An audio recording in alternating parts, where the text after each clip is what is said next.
But she can put the clause that I do not want you to take a second wife as long as I am alive. But you cannot put a clause which is against the Quran. You can't put a clause saying I don't want you to offer prayer, because offering salah is compulsory. You can put a clause which is optional.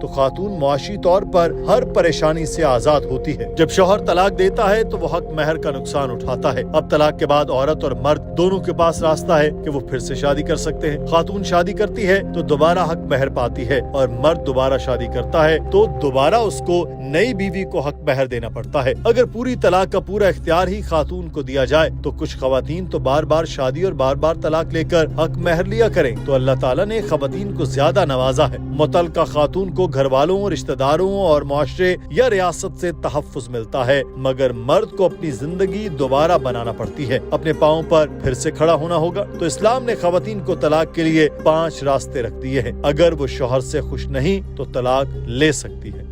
So imagine before she's married, it's the duty of the man, duty of the father and the brother.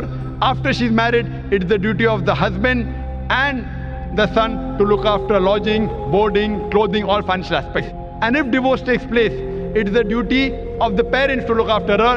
If not the parents, it's the duty of the society to look after her. If not the society, it's the duty of the Islamic State to look after her. So she's financially secured. Doctor Zakir Naik کا کہنا تھا کہ معاشرے میں 3 قسم کی طلاق ہے۔ ایک طلاق بدت ہے، یہ ایک ہی بار طلاق طلاق طلاق کہتے ہیں اور یہ ہو جاتی ہے۔ ایک طلاق حسن ہے کہ طلاق دو، 1 ماہ رکو، پھر طلاق دو، پھر 1 ماہ رکو، اور پھر تیسری مرتبہ طلاق دو۔ تیسرا طلاق احسن ہے، یہ ایک قرآن پاک کی بھی طریقہ ہے کہ طلاق دو اور 3 ماہ رکو۔ افسوس کی بات ہے کہ امت میں اختلاف کی ایک وجہ ہے۔ ایک حدیث ہے، حضرت محمد صلی اللہ علیہ وسلم کے دور میں 3 طلاق ایک ہی مانی جاتی تھی۔ حضرت ابو بکر اور حضرت عمر کے پہلے 2 سال میں 3 طلاق کو ایک ہی سمجھا جاتا تھا، یعنی 3 مرتبہ کہا طلاق طلاق طلاق تو وہ ایک ہی طلاق مانی جاتی تھی۔ پھر حضرت عمر نے اس دور کے حالات دیکھ کر کہا کہ اگر کوئی شخص 3 طلاق کہتا ہے تو 3 طلاق ہو جاتی۔ اس حدیث کی وجہ سے یہ اختلاف امت میں ہے اور کئی علماء میں بھی اختلاف ہے، لیکن اگر قرآن کی روشنی میں پڑھتے ہیں تو سورہ بقرہ میں کہا گیا کہ ایک طلاق کے بعد 3 ماہ رکنا چاہیے۔ قرآن پاک نے ہدایت کی کہ اختلاف ہو جاتا ہے تو شوہر اور بیوی بیٹھ کر بات کریں۔ ایسا نہیں کہ بیوی نے نمک زیادہ ڈال دیا تو شوہر نے کہا طلاق طلاق طلاق۔ اگر بات کریں تو بیوی کہے گی کہ آئندہ نمک کم ڈالوں گی اور معاملہ سلجھ جائے گا۔ بیٹھ کر بات کرو، پھر بھی بات نہ بنے تو اپنے درمیان ایک شخص بٹھاؤ اور معاملے کو سلجھا لو، پھر بھی بات نہ بنے تو طلاق دے سکتے ہیں۔ اور پھر طلاق کی بھی کئی شرائط ہیں کہ حیض کی حالت میں طلاق نہ دو، غصے کی حالت میں طلاق نہ دو، شراب کے نشے میں طلاق نہ دو۔ اس کے بعد جب طلاق دیا جاتا ہے تو 3 ماہ رکنا چاہیے، وہ صحیح طریقہ ہے۔ 3 ماہ کے اندر رجوع کرنا چاہتے ہیں تو ہو سکتا ہے کہ مگر 3 ماہ گزر گئے تو میاں بیوی نہیں رہتے، مگر اس کے بعد کے بارے میں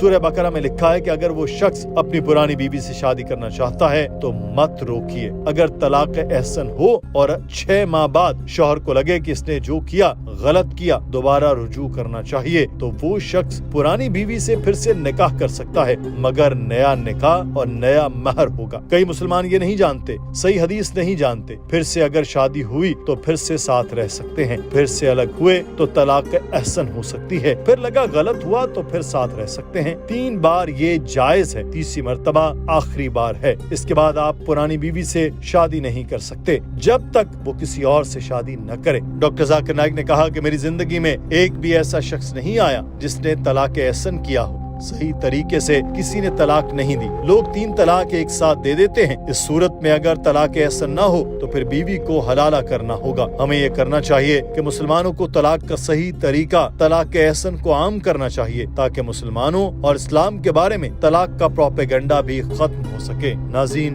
آج کی ویڈیو کے بارے میں آپ کی رائے کیا ہے؟ ہمیں کامنٹ سیکشن میں ضرور آگاہ کیجیے۔ اپنا خیال رکھیے۔ اللہ حافظ۔